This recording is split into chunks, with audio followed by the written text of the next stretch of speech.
Isang mapagpalang umaga po sa ating lahat. Nasa tema pa rin po tayo ng Living the Last Days.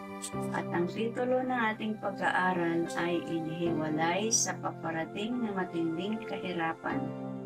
Ang ating batayang talata ay matatagpuan sa aklat ng unang Tesalonica, Kapitulo 5, talatang 16 hanggang 18. Nasusulat, magalak kayong lagi, maging matyaga sa pananalangin, ipagpasalamat ninyo sa pangalan ni Kristo. Ang nais ni Pablo sa lahat ng mga mananampalataya ng kapulungan sa Tesalonica ay maging panatag sa buhay, huwag mag-alala, maging patuloy sa pananalangin, at maging sa kasiyahan at kahirapan ng buhay ay magbigay pasalamat sa Diyos. Ang konteksto po ng unang Tesalonica 5, 1 hanggang 28 ay rapture o dagliang paglilipat ng Panginoon sa lahat ng mga tunay na mananampalataya na kabilang sa Iglesia ng Diyos.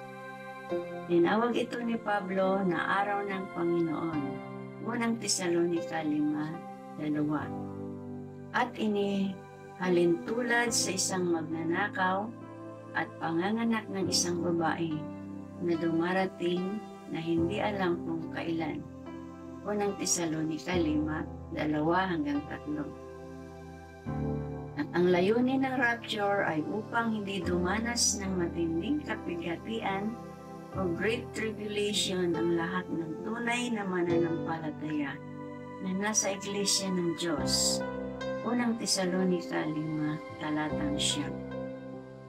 Walang makakapigil at nakakaalam ng saktong oras at panahon sa paparating na matinding kahirapan o great tribulation. Ngunit bago ang matinding kahirapang ito ay ang araw ng Panginoong Jesucristo.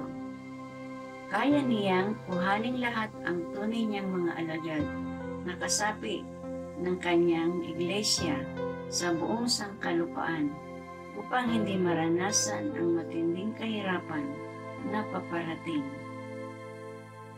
At habang hindi pa nagaganap ang matinding kahirapan na ito, ay may mungkahi si Apostol Pablo sa lahat ng mananampalataya na mamuhay sa kagalakan sa tulong ng Espiritu Santo at maging patuloy sa pananalangin habang hinihintay ang pagkakataon sa atin ng Panginoon upang huwag dumanas ng paparating na matinding kahirapan.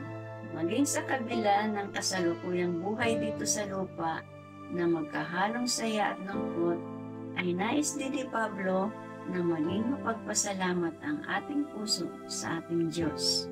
Muli isang magandang umaga po sa ating lahat.